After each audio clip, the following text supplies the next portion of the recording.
नमस्कार दोस्तों, आपका बहुत बहुत स्वागत है आपके अपने चैनल ऑनलाइन पाठशाला में।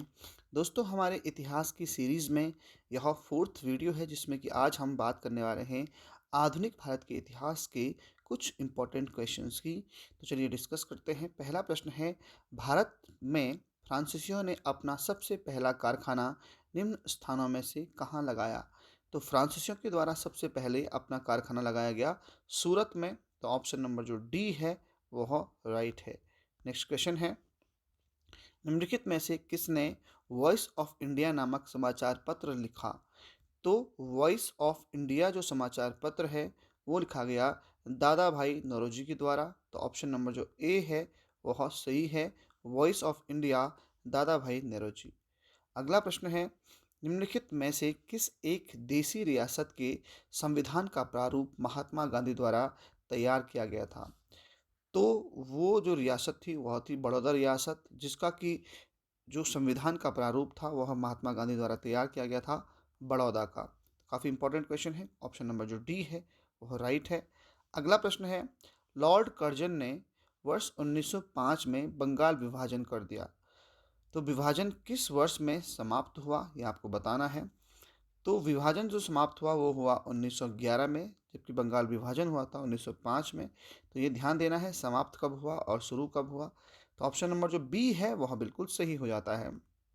अगला प्रश्न है, निम्नलिखित में से कौन भारतीय राष्ट्रीय कांग्रेस का कभी अध्यक्ष नहीं बना?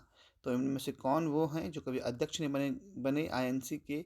तो वे हैं बाल गंगाधर तिलक। तो ऑप्शन नंबर जो ए है वह सही है। अगला प्रश्न है, 1739 ईस्वी में जब नादिर शाह ने आक्रमण किया, मुगल साम्राज्य का शासक कौन था? तो मुगल साम्राज्य का शासक था मोहम्मद शाह रंगीला। तो ऑप्शन नंबर जो डी है वह राइट है। इसने 1739 में आक्रमण किया था।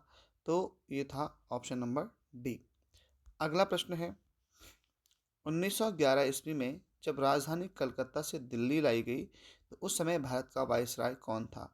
1911 में जब कलकत्ता से दिल्ली आई राजधानी तो उस समय भारत का वायसराय कौन था? तो लॉर्ड हार्डिंग उस समय भारत का वायसराय था। तो ऑप्शन नंबर जो ए है वह सही है। अगला प्रश्न है, सहायक संधि के सिद्धांत का किससे संबंध था? सहायक संधि का सिद्धांत है उसका संबंध किससे था? तो उसका संबंध था लॉर्ड वेलेजली। तो ऑप्शन नंबर जो ए है वह बिल्कुल राइट है। नेक्स्ट क्वेश्चन है, निम्नलिखित में से कौन वर्ष 1919 में दिल्ली में हुए अखिल भारतीय खिलाफत सम्मेलन का अध्यक्ष चुना गया था? तो 1919 में जो अखिल भारतीय खिलाफत सम्मेलन हुआ था उसका अध्यक्ष चुना गया महात्मा गांधी को। तो ऑप्शन नंबर जो डी है वह सही है। नेक्स्ट क्वेश्चन है, निम्नलिखित में से किसने सर्वप्रथम भारतीय राष्ट्रीय कांग्रेस को जन स्वरूप प्रदान किया? तो महात्मा गांधी ने ही सबसे पहले आईएनसी को जन स्वरूप प्रदान किया। तो ऑप्शन नंबर जो डी है वह सही है। अगला प्रश्न है, निम्नलिखित में से कौन कैबिनेट मिशन का सदस्य नहीं था? तो रेड क्लिप जो है वह इनमें से कैबिनेट मिशन का सदस्य नहीं था, जबकि Pethick Lawrence, sir Stafford Cripps और एबी अलेक्जेंडर ये थे और रेड क्लिप नहीं था। तो ऑप्शन नंबर जो डी है वह यहाँ पर सही है।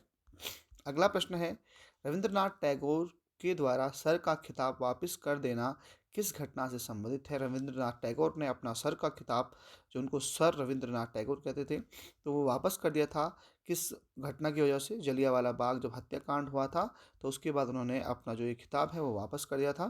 तो ऑप्शन नंबर जो बी है वहाँ पर राइट हो जाता है। अगला है, किस उत्तर मुगल शासक को रंगीला शाह की उपाधि से नवाजा गया? तो मोहम्मद शाह को रंगीला शाह भी कहते थे। तो ऑप्शन नंबर जो बी है वह राइट है। अगला प्रश्न है, गांधी जी के नाम के पहले महात्मा जोड़ा गया कब? तो ये चंपारण सत्याग्रह के दौरान गांधी जी को महात्मा गांधी कहा जाने लगा। तो ऑप्शन नंबर जो बी है वह सही है। अगला प्रश्न है, भारत में अंग्रेजों के समय में प्रथम जनगणना किसके कार्यकाल में हुई थी? तो ये हुई थी लॉर्ड मेयो के समय में। तो ये काफ़ी इंपॉर्टेंट क्वेश्चन है। पहली बार जनगणना किसने करवाई? लॉर्ड मेयो ने। तो ऑप्शन नंबर जो डी है वह सही है। अगला प्रश्न है, कांग्रेस ने प्रथम स्वतंत्रता दिवस मनाने के लिए निम्नलिखित में से कौन सी तिथि निश्चित की थी? तो कांग्रेस ने जो है 26 जनवरी 1930 की तिथि निर्धारित की थी स्वतंत्रता दिवस मनाने के लिए। तो ऑप्शन नंबर जो बी है वह राइट है। अगला प्रश्न है, 1757 ईस्वी की प्लासी की लड़ाई में रॉबर्ट क्लाइव के नेतृत्व में अंग्रेजों ने किसको हराकर अंग्रेजी राज्य की नींव भारत में मजबूत की थी? तो ये की थी बंगाल के नवाब सिराजुद्दौला को हरा करके प्लासी के युद्ध में 1757 में। तो ऑप्शन नंबर जो ए है वह राइट है। अगला प्रश्न है, डेनिश व्यापार का मुख्यालय कहाँ था? तो डेनिश जो व्यापार का मुख्यालय था वो था श्री रामपुर। तो ऑप्शन नंबर जो डी है वह सही है। अगला प्रश्न है, निम्नलिखित में से किसने वंदे मातरम समाचार पत्र प्रारंभ किया? तो अरविंद घोष जी ने वंदे मातरम जो समाचार पत्र है उसकी शुरुआत की थी। तो ऑप्शन नंबर जो डी है वह राइट हो जाता है। अगला प्रश्न है, पहला साप्ताहिक बंगाली समाचार पत्र समाचार दर्पण प्रकाशित किया गया था, ये किसके द्वारा किया गया था? तो ये किया गया था मार्स मैन के द्वारा। तो ऑप्शन नंबर जो डी है यहाँ पर राइट हो जाता है। तो यहाँ पर हमने 20 क्वेश्चंस को इस वीडियो में डिस्कस किया है। जल्दी ही हम इस वीडियो के और क्वेश्चंस को डिस्कस करेंगे। तो आज के वीडियो में इतना ही। धन्यवाद।